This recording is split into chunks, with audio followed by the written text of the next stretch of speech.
You know, it was one of those nights where the rain just hammered down like the sky was pissed off at the world-blinding sheets of water turning the highway into a blurry mess, headlights slicing through it all like desperate knives.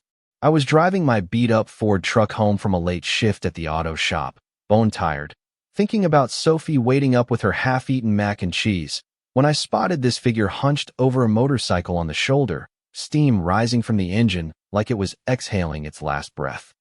Didn't think twice. I pulled over, hopped out into the downpour, and there he was, this big guy in a soaked leather jacket, helmet hiding his face. But even through the storm, I could tell he wasn't just fixing his ride.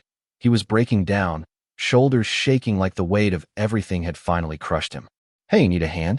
I called out, keeping my voice steady, like I'd been there myself in hell.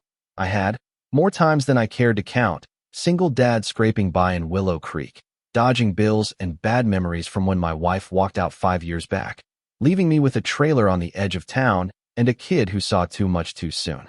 He looked up, eyes red-rimmed, jaw tight like he was biting back a lifetime of hurt, and just no words, no questions. So I got to work, popping the seat, stripping wires with my pocket knife, jury-rigging it from scraps in my glove box while the rain soaked us both to the bone. Didn't ask why he was crying. Didn't care if he looked like trouble. Sometimes you just know when someone's drowning, and you throw the line anyway. Engine roared back to life. He gripped my hand firm. Almost desperate, and I drove off, numb fingers on the wheel, figuring that was that. Just another quiet good deed in a world that rarely notices.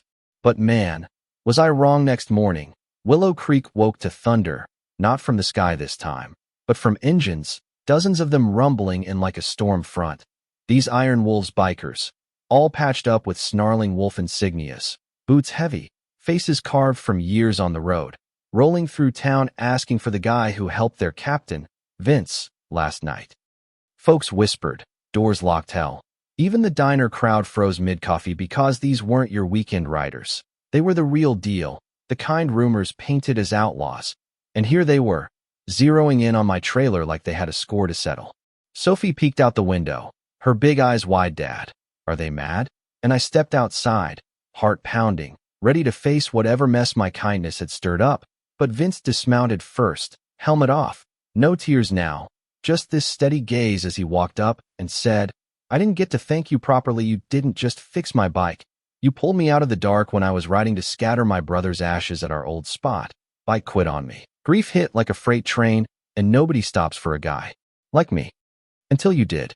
That's when the real conflict kicked in. See, Willow Creek's got this HOA run by old Harlan Whitaker, a tight-fisted retiree with a grudge against anyone who doesn't fit his cookie-cutter suburb dream, and he'd been gunning for my land for months, claiming my trailer violated some ancient covenant. But really, it was personal.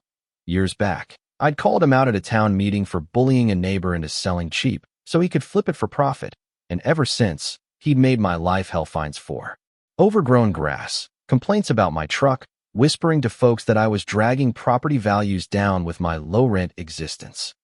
Now, with these bikers circling my yard, Harlan shows up in his pristine SUV, face twisted like he'd swallowed a lemon, barking about noise violations, unpermitted gatherings, how this gang was a blight on our community. "You think you can just waltz in here, desecrate our town with your machines and your lawlessness?" He spat at Vince, voice dripping with that fake authority, but underneath, I saw the fear, the jealousy, because Harlan thrived on control, on making sure guys like me stayed small, invisible. Vince just crossed his arms, a slow smile creeping up. "Lawlessness? We're here to build, not break, old man. This guy's got more heart than your whole rulebook, and we're repaying it with a garage right here, on his land, whether your HOA likes it or not." The tension crackled like lightning, Harlan puffing up, threatening calls to the sheriff, lawsuits, how he'd rally the neighbors to petition against undesirables invading, his words sharp as knives, mired in that small-town superiority. But deep down, it was envy eating him. He'd lost his own son years ago to some accident he never talked about, and seeing me, a nobody, get this outpouring, it burned him. I stood there, caught in the middle. Part of me wanted to tell the bikers to leave, avoid the fight, keep my head down like always, but Sophie tugged my sleeve, whispering, "Dad, you helped him. Maybe they can help us to end something shifted, that inner tug-of-war between playing safe for her sake and standing up, because Harlan wasn't just after land. He was after dignity, stripping it from folks to feel big. Then came the turnaround, unexpected as a plot twist in one of those old westerns. The bikers didn't back down. They started hauling lumber, tools clanging, engines idling like a chorus, and when Harlan stormed back with the sheriff in tow, expecting a bust, Vince pulled him aside, voice low but firm. Look, we're not here for trouble, but we've got brothers in high places too, lawyers, even a judge who rides with us on weekends. You push this, it'll backfire, or we could talk, man to man, about why you're really fighting so hard. And Harlan faltered, his bluster cracking as Vince shared a bit about his own loss, how grief twists you if you let it, and suddenly, it wasn't war anymore. Harlan grumbled, backed off with a weak threat about watching our step, but the garage went up anyway, frame by frame, the wolves working like a well-oiled machine. Sophie handing out sodas with her crayon drawings taped to the beams. And me? I felt that weight lift, not just from the help, but from seeing Harlan's empire crack, his control slipping because one act of kindness had rallied a force he couldn't bully. By week's end, the garage stood proud, concrete floor, tool racks gleaming, a custom chopper they gifted me with airbrushed art of a dad and daughter under stormy skies, words etched, healing more than rides, and we took it for a spin, me and Sophie in the sidecar. Wind whipping past as the pack rode alongside, engines humming like freedom, up to that lakeside spot where Vince finally said goodbye to his brother, photo floating on the water, a quiet moment that hit deeper than any speech. Harlan slunk away, defeated for now, but not gone. He muttered to neighbors about outsiders changing everything, planting seeds of doubt, and sure enough, as business boomed at the garage, folks started whispering.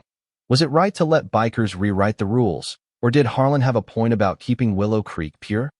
Man, it makes you think sometimes. Standing up shakes the whole foundation. But was it justice, or just chaos in disguise? What do you reckon, folks? Was Harlan the real villain, clinging to power out of pain, or should communities draw lines against groups like the Wolves, even if they're doing good? Drop your thoughts in the comments. Share if you've faced something similar, because these stories, they're what keep us talking, questioning, growing. Hit like if it got you. Subscribe for more real-life twists, and let's hear your take on where kindness ends and disruption begins.